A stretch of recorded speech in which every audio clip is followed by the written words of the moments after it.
That's quite a description, isn't it? I remember as a child reading those and hearing them read and wondering what they meant. And the names of the various jewels were not very understandable to me.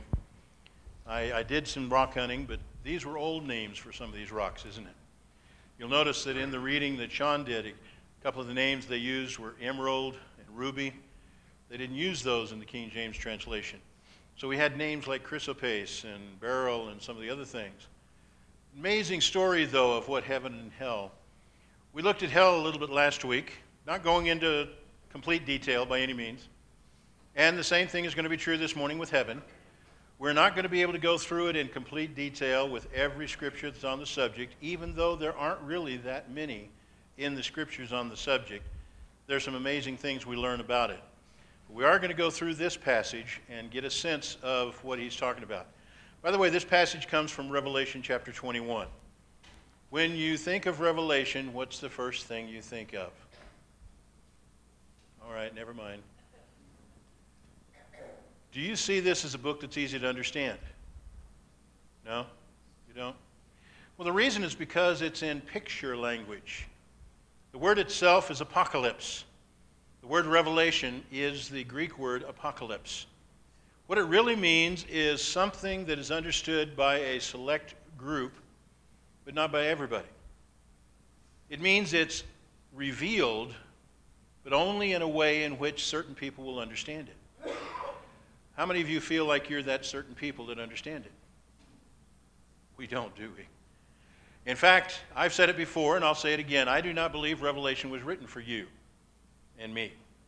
I think it was written for a select group of people at the end of the first century. People who were Christians, who were suffering as Christians, and were expecting to suffer even more as Christians. And God was giving them a message of hope. What's the one thing you get out of the book of Revelation when you read it from beginning to end? God wins, doesn't he?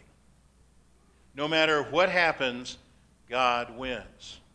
Now, if I'm a persecuted Christian at the end of the first century and I'm thinking, wait a minute, I'm going to suffer terribly for my faith, wouldn't it be easier just to say, no, I don't believe that anymore, cross my fingers, hold it behind my back so nobody can see it, and then later, after everything calms down, come back to my faith? By the way, do you think there were Christians that did that back then? Absolutely there were. And there was even conflict in the church over whether they should be allowed back in or not, because some did remain faithful throughout that whole persecution. But it's a story that is given to us to help us understand God and understand God's victory better. It doesn't mean we're going to understand all the details. We do, however, have a general sense. Heaven's above, hell's beneath, right? Scientists went up into space. Yuri Gagarin came back and says, I didn't see heaven or God. So there must not be a heaven or a God. And supposedly there was another scientist or an astronaut that said, my God's not that small.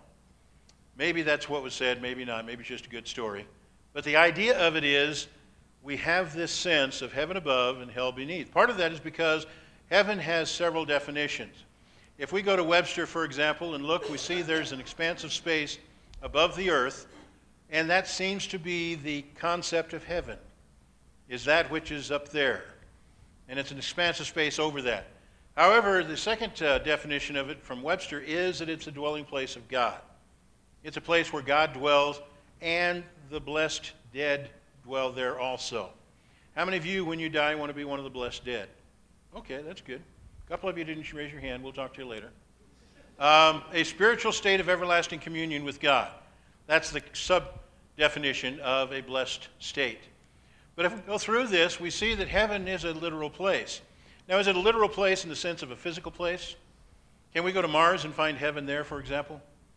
Can we go to Alpha Centauri and find heaven there? Can we find heaven by going to the moon? Well, we've been to the moon, and there wasn't anything heavenly there at all, was there? Heaven is not a physical place, but it is a literal place. And as long as we can recognize that, we recognize that it's not a myth. In the modern surveys that are being given to, one of them is called the Pew Survey, which is essentially asking people what they think. And they specifically ask about faith quite a bit. Asking them about whether they believe in hell, the vast majority of them say no. Ask if they believe in heaven, the vast majority of them say yes. Wait a minute. They kind of go hand in hand, don't they? If there's a heaven, there must also be a...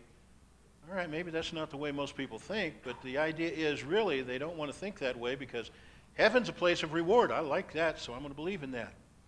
I have no problem believing in reward. Hell, that's a place of punishment. I have a problem with believing in punishment, especially if I might be there. So let's just not believe in hell, but we'll believe in heaven. So we have kind of this dichotomy there, this disconnect, and it's not really very logical in the way we do it. Revelation chapter 21, he carried me away in the Spirit to a great and high mountain, showed me the great city, the holy Jerusalem coming down out of heaven from God. Now, we associate this with heaven itself as a description of heaven, a place where we're going. Now, the reason we do so is because that seems to be the way in which he's presenting it here. He's presenting this as this is the blessed place you're going to. First of all, it comes down out of heaven. That probably is a reference to the sky or to the place above rather than to the heaven in God's presence itself, because the holy city of Jerusalem seems to be described as the place where God is residing. We go on here, we see, by the way, the reason I chose this particular image and some of the others, it does say the city is square, doesn't it? It says the city is foursquare, actually, in King James translation. It is the same length on one side as it is on the other side, but then he also goes one step further. I think it's verse 16 of chapter 21. It's also that high. So it's a square city. Now, that's not the way we build cities, is it? And in fact, if it's an organic city out in the desert, it's a pretty much mess when it's built, isn't it? But this one is planned out, organized, put together in a very beautiful fashion. So we have the city. Having the glory of God, her light was like a most precious stone, like jasper, clear as crystal. Now, by the way, is jasper clear as crystal? This is jasper, by the way. This is one kind of jasper. They call it yellow jasper, I believe. This one is a different kind of jasper. Doesn't look the same at all, does it? But it doesn't look clear as crystal, does it? Remember, Revelation is written in picture language. He's giving us imagery. He's not giving us literal truth all the way through here. This is one of the most beautiful pictures of jasper I've ever seen. You can't hardly see the various layerings in it in this picture, but it's a gorgeous thing. This is another couple of jaspers that you can find there. But as beautiful as they are not glass, and they are not clear as glass or as crystal, are they? The imagery is that of purity. Purity, flawlessness, not because of them themselves being see-through. What we have then is we have gold, for example, like clear glass. How much gold is clear? You ladies wear rings that are clear? Of course not. You wear rings that are gold. Why? Because they can see them and know that you were thought to be precious once. Isn't that what that means? I'm sorry, maybe I'm wrong on that one. Gold like clear glass, but glass is being used as a metaphor for purity, for flawlessness, rather than for it being actually see-through. You guys been to the Petrified Forest? Gorgeous place, isn't it? Agate, crystal, jasper. Comes in various ways. You see all the different colors from the various chemicals as it was forming. But it's a magnificent place. This is all precious stone, or what they called semi-precious stone for a long time. And he who talked with me had a gold reed or rod to measure the city, its gates and its walls. It was laid out as a square. Its length was as great as its breadth. He measured the city with the rod, and it was 12,000 furlongs. Anybody know what a furlong is? We don't have any people that watch horse racing? Okay. We have an idea what it is. Actually, a furlong is a measure of distance. It's an imperial measure. And basically, it's an eighth of a mile. Do we measure things by eighths of a mile? No, we don't even run track and field by an eighth of a mile, do we? All right. Anyway, there's various different measurements there, feet, rods, chains even, if you want to go that far. But what that means is that the city was about 1,500 miles on each side. How big is heaven? Has it got enough room? By the way, is it literally 1,500 miles on a side? I don't think so, because I don't think it's a physical place. But he's trying to impress upon them how big it actually is. Is there room for me to be there? There's plenty of room, isn't there? Because if you got it width and breadth, then you've also got depth. You've got the full 3D effect of this huge city for the righteous to go to. Now, it's on each side, and by the way, that's equal on all sides. It's not 1,500 miles on one side, 1 mile down at the other end. It's equal all the way around. It's a full square, as we see in this imagery here. By the way, go back to this, though, for a moment. You can't really see it too well in this, but these are pearls. These are gates right here, here. There's 3 on each side. Can you see the pearls there? Don't lie to me. Just say no, I can't. Okay, fine. Pearl for each gate, right? We're going to get to that in just a moment. He also had a great and high wall with 12 gates, 12 angels at the gates, names written on them, which are the names of the 12 tribes of the children of Israel. By the way, that should give you a tip-off that this is not a literal place in this regard, is it? The 12 names of Israel are going back to the Old Testament. God uses 12 on a lot of occasions, but one of the primary things he used it for was of the 12 tribes, the sons of Jacob, who became the 12 tribes of Israel. But these, there had to be 3 gates on the east, on the north, on the south, and on the west, and each one had a pearl in its side. But the foundation, now let's go to the foundation. By the way, how precious, how gorgeous can this place be when even the foundation is jeweled? That's really all that he's telling us here, but I'm going to spend a few minutes on it anyway. What do you do with the foundation? Some of you have houses that are on foundations here in Rio Rancho. Some of you do. A lot of us just have a concrete slab that's built a house on, but a lot of us have foundations. Do you see the foundation? Generally not much, huh? And by the way, when you do see it, it's all richly decorated with diamonds and rubies and emeralds. Your house isn't that way? Oh, come on. They shortchanged you. Now, this is that way because it is the abode of God. This is that way because it is that glorious place we call heaven. The foundations are even jeweled. Jasper, sapphire. By the way, this is the crystal sapphire in its natural state. This is what we normally think of as sapphire once it's been worked. The chalcedony, I believe, is the way that's pronounced. This is a beautiful, rich, colored, almost a marble-like texture to it. Beautiful. Emerald, we know what emerald is, don't we? This is one of the prettiest, in my opinion, sardonyx. How many of you knew what sardonyx was before you looked at this picture? Okay, we got some people that did. Basically, it's onyx that's colored red. That's oversimplified, but that's basically what it is. Absolutely gorgeous. How would you like to have a house with a foundation built with sardonyx? I'd be digging it up all the time just to look at it. The 6th was sardius, which is a carnelian. The 7th, chrysolite. Now, the reason I put peridot up there is because peridot is a chrysolite. It's a gem quality olivine. And in fact, this one may have come from south of Deming. Las Cruces and Deming have an area of volcanic activity that has ancient times, and they dig peridot out of some of that rock to be able to bring it up and make it into crystalline structures like this. This is in its natural state before it's been worked into a gemstone. This is beryl. By the way, you see there are 3 different colors of beryl up there? Beryl is one of the most, there are 4 of them actually, she says, and she's right. It is one of the most precious, but yet at the same time, one of the most bizarre, because we have actually several gemstones that are beryl. And they are precious stones, but they're made out of this substance called beryl. And the foundation of the great city has beryl in it. The 9th is topaz, which I believe is also a beryl, but I'm not sure. No? Okay. Never mind. I got to look at my expert over here. Topaz, beautiful crystalline structure, kind of a yellowish color. This is chrysoprase. Beautiful, lovely color, rich, milky almost. The 11th one is jacinth. How many of you know what jacinth is? Well, we got one weirdo over here. Okay. Jacinth is pretty much unknown to us, but it was something they knew. It's a zircon apparently, but it's a gemstone zircon. And you can see from this, it is a beautiful, clear, colored gem when it's able to be worked that way. The foundation of this city has these in it. And of course, we all know amethyst, don't we? One of the most beautiful crystalline structures.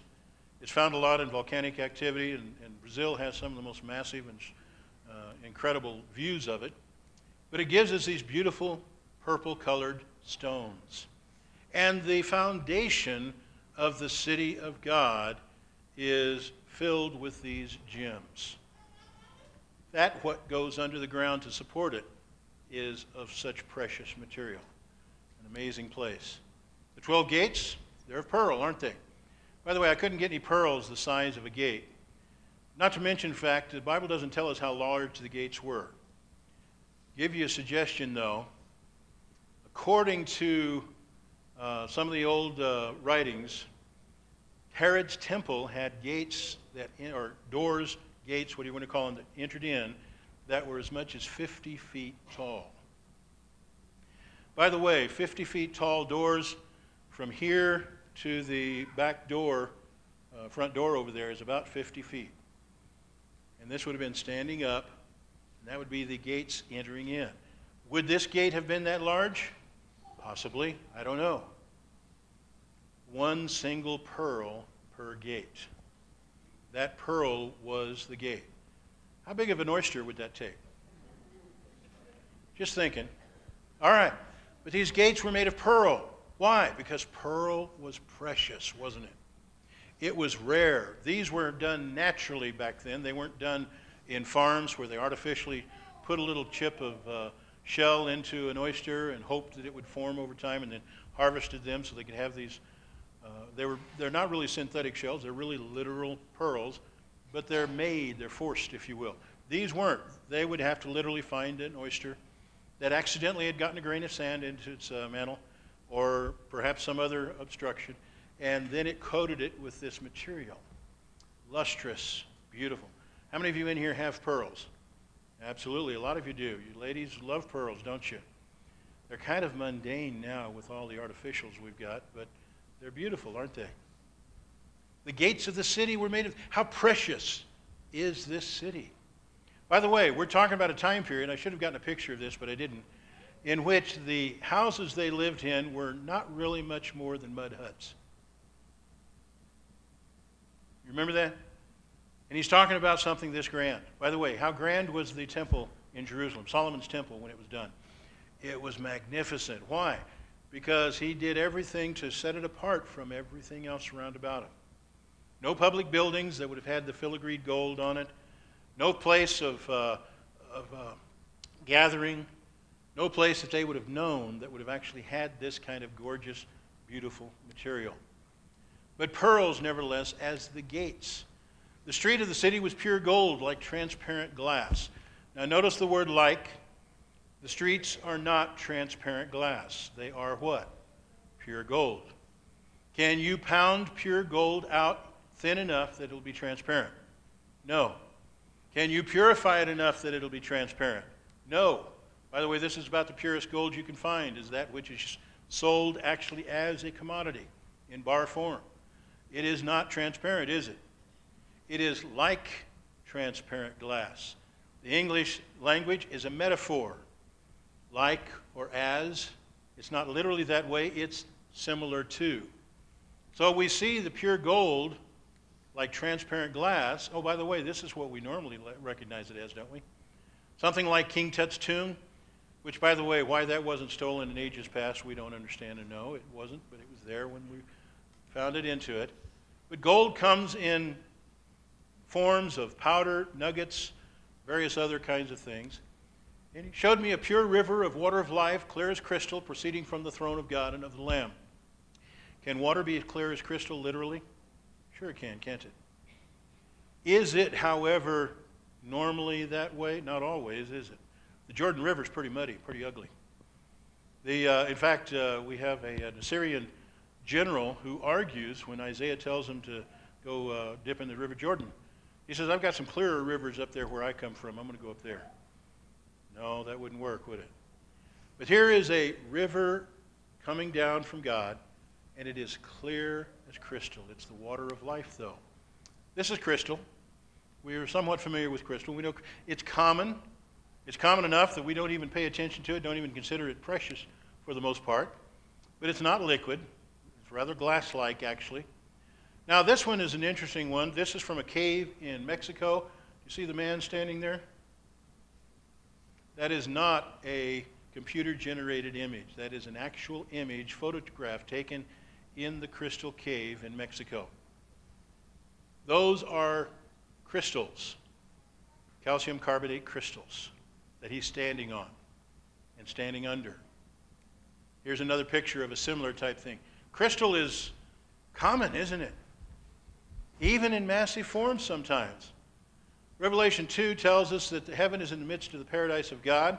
He that has an ear, let him hear what the Spirit says unto the churches. To him that overcomes will I give to eat of the tree of life, which is in the midst of the paradise of God. You remember the tree of life from the Garden of Eden? Somehow or another, God said, okay, we've got to take that out of the garden and put it away. Where did he put it? Apparently, he put it in the paradise of God. Where is the paradise of God? Apparently, that is in heaven, isn't it? Why would he want to put the tree of life there when he's got the water of life? We don't need the tree of life, do we?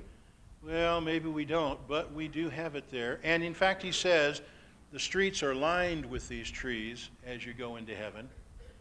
Remember, the imagery is that we will have life. We will have beauty. We will have joy. I heard a loud voice from heaven saying, behold, the tabernacle of God is with men. He will dwell with them, and they shall be his people. God himself will be with them and be their God. And God will wipe away every tear from their eyes. There'll be no more death, no more sorrow, no more crying. There'll be no more pain, for the former things have passed away. We know that passage, don't we? There are 6 reasons why we should be interested in going to heaven. Number 1, we can be with God. That's where God is, so we can be with God. Number 2, God will wipe away every tear. Now that implies that there will be tears, but generally the implication here is there's not going to be any tears there. In fact, he's going to say that in just a moment, isn't he? But the 6 reasons why we should plan on going to heaven is there'll be no more death. How many of you look forward to death? There's a couple of us that do because we're hurting so much here. But no, generally we don't look forward to that, do we? There's a couple of reasons for that. One is we're not sure what's on the other side. We're a little bit timid or trepidation perhaps there. But there'll be no more death there. An amazing concept. There is no sorrow there. Now, I've been married a lot of years, and I've learned that there's sorrow in life. By the way, those don't go together, but I just said it. Sorrow is something that comes with life, isn't it? In the writer of Psalms, we have him writing about sorrow regularly because we suffer. But in heaven, there'll be no more sorrow. There'll be no more crying. Remember I told you he'd wipe away all tears? Well, that may imply that there'll be tears, but actually what we're going to have is no more tears anyway. And then, of course, the last one, there'll be no more pain. How many of you would like to be somewhere where you have no more pain? Let's see the hands. Now, some of you young ones who don't have any pain, you don't count. Okay? That doesn't matter. The rest of us do. So we would like to be without pain. But that's where heaven is, isn't it? I heard a voice from heaven saying to me, write, blessed are the dead who die in the Lord from now on. Yes, says the Spirit, that they may rest from their labors and their works follow them. Blessed are they who die in the Lord. He said, it is done. I am the Alpha and the Omega, the beginning and the end. I will give the fountain of the water of life freely to him who thirsts. He who overcomes shall inherit all things. I will be his God, and he shall be my son. Blessed are those who do his commandments, that they may have the right to the tree of life and may enter through the gates into the city. Apparently, the water of life and the tree of life are both available freely in the city to the righteous of God who go to live there for eternity. This is the love of God, that we keep his commandments, and his commandments are not burdensome. What do we got to do to get to heaven? Now, that's really not that hard of a question, but it's one that confuses a lot of people. He says here, we keep his commandments. Whoever transgresses and does not abide in the doctrine of Christ does not have God. He who abides in the doctrine of Christ has both the Father and the Son. Apparently, we need to have the Son in our lives in order to do so. The church is going to heaven. Did you know that? Now, maybe not this congregation, but the church is going to heaven. In 1 Corinthians 15, then comes the end when he delivers the kingdom to God the Father, when he puts an end to all rule and all authority and all power. What does he mean when he says the kingdom is being returned to God? That means the church is being returned to God as well. Ephesians chapter 1, he's put all things under his feet, gave him to be the head over all things to the church, which is his body, the fullness of him that fills all in all. In Ephesians chapter 5, verse 23, the husband is the head of the wife, as also Christ is head of the church. And what does Christ do as the head of the church? He saves the body. I want to be in that body that he's going to save, don't you? 1 Corinthians 12:13. For by one Spirit we were all baptized into one body, whether Jews or Greek, slaves or free, and have all been made to drink into one Spirit. God's going to save that one body. Therefore let all the house of Israel know assuredly that God has made this Jesus, whom you crucified. And by the way, we always look at that and see Peter talking to the Jews that were listening to him that day. But theologically, according to the Scriptures, this Jesus whom you crucified literally is you as well as them. Theologically, that is sound. Whom you crucified, both Lord and Christ. And when they heard this, they were cut to the heart and said to Peter and the rest of the apostles, Men and brethren, what shall we do to be saved? And he said, Repent and let every one of you be baptized in the name of Jesus Christ for the remission of sins, and you shall receive the gift of the Holy Spirit. The Lord added to the church daily those who were being saved. We don't do it ourselves. God does it for us, doesn't he? Be faithful unto death, and I will give you the crown of life. Revelation chapter 2, verse 10. By the way, be faithful unto death. It sounds hard. Is it really that hard? It must not have been that hard because God expects us to do it, doesn't he? Be faithful how long? Sunday morning? This week? This month? Oh, let's be generous. Let's make it a whole year. Be faithful how long? Until death. You want to go to heaven? Then be faithful unto death. That's really all it's going to take. And by the way, we need to remember, this is our choice, isn't it? Heaven or hell, which is it going to be? We choose. God fulfills, but we choose. We have an invitation that we offer as a matter of course, but we do so to invite you to come to God. I don't need it anymore anyway. To come to God, to be right with him, so that you can be with heaven with him for eternity. Won't you come now while we stand and sing?